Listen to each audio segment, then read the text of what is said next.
இயேசுவில் எனது அன்பிற்குரியவர்களே, உங்களுக்கு என்னுடைய இதயம் கனிந்த வாழ்த்துக்கள், வணக்கம். அன்பானவர்களே, தவக்காலத்தினுடைய 5வது ஞாயிற்றுக்கிழமை மிக சிறப்பான முறையில் ஆண்டவர் இயேசு நமக்காக எதிர்க்கப்பட்டது, அவரை கல்லால் அடிக்க முயன்றது, அவரை பிடித்து கொண்டு வர காவலர்களை அனுப்பியது, அவருக்கு எதிராக மக்கள் பிரிந்து போனது, இவைகளையெல்லாம் சிந்தனையில் வைத்து கொண்டிருந்த நமக்கு அவர் எவ்வளவு எதிர்க்கப்பட்டாரோ அதற்கு ஏற்ப அவ்வளவு இரக்கம் நிறைந்தவராக இருக்கிறார்.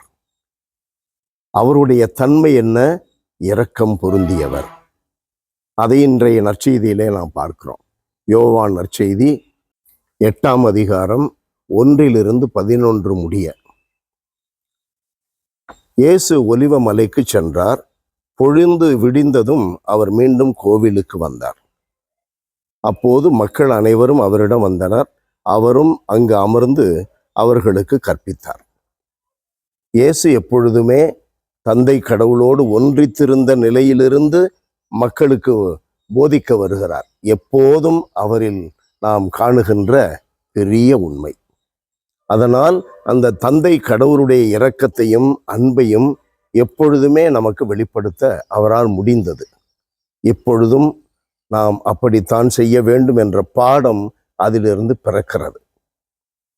அப்படி போதகத்தில் இருக்கும் பொழுது பரிசேயர்கள் விபச்சாரத்தில் கையும் மெய்யுமாக பிடிபட்ட பெண்ணை ஒருவரை கொண்டு வந்து அவர் முன் நிறுத்தி, மோசே சட்டப்படி இவர் கல்லால் எரிந்து கொல்லப்பட வேண்டும், நீர் என்ன சொல்லுகிறீர் என்று அவரை சோதிக்க இப்படி கேட்டார்கள்.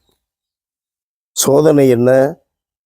இயேசு மக்கள் மத்தியிலே இரக்கமுள்ளவராக இருக்கிறார், நன்மைகள் செய்கிறவராக இருக்கிறார்.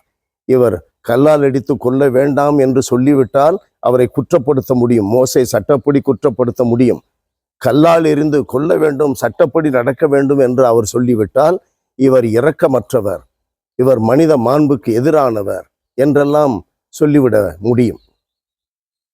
எப்படியாவது அவரை குற்றப்படுத்த வேண்டும். அவர்கள் நோக்கத்தோடு வந்தார்கள். இயேசு அவர்களிடம் சொல்லுகிறார், உங்களில் பாவம் இல்லாதவன் முதலில் கல் எறியட்டும். ஓடிப்போனார்கள். நாம் அனைவருமே பாவிகள், பெரும் பாவிகள். ஆண்டவருடைய பரிசுத்த தன்மை முன்னால் நாம் பாவிகளே. அதை நாம் உணர்ந்து கொள்ள வேண்டிய காலம் இந்த புனித தவக்காலம். அது மட்டுமல்ல, இந்த பாவத்திலிருந்து நம்மை விடுவிக்கக்கூடிய ஒருவர் இருக்கிறார், ஒருவர் தான் இருக்கிறார், அவர் இயேசு மட்டுமே. அதை உணர்ந்து கொள்ளக்கூடிய காலமும் அதை தீர்மானித்து அதன்படி நடக்க வேண்டிய காலமும் இதுவே, இந்த புனித காலமே, தவக்காலமே. அன்பானவர்களே, அந்த பெண் மட்டும் இருக்கும் பொழுது இயேசு சொல்லுகிறார், உன்னை யாரும் தண்டிக்கவில்லையா? நானும் தண்டியேன், இனி பாவம் செய்யாதே, போ. கடவுளிடமிருந்து நமக்கு எப்பொழுதும் கிடைப்பது சமாதானம், மன்னிப்பு, இரக்கம், வாழ்வு. அன்பு நிறைந்த இறைவா, உம்மை போற்றி புகழுகிறோம், தாழ்மையோடு ஆராதிக்கிறோம். ஆண்டவரே, உம் திருமுன்பாக நாங்கள் எவ்வளவு புனிதத்தன்மை அடைய வேண்டும் என்று முயற்சி எடுத்து கொண்டிருந்தாலும் நாங்கள் பாவிகளே, சாதாரண அற்ப படைப்புகளே. எங்களிலிருந்து அல்லது எங்கள் சூழலிலிருந்து புறப்படுகின்ற தாக்கங்களினால் நாங்கள் எவ்வளவோ வார்த்தைகளிலே, செயல்களிலே, சிந்தனைகளிலே பாவம் செய்கிறோம்.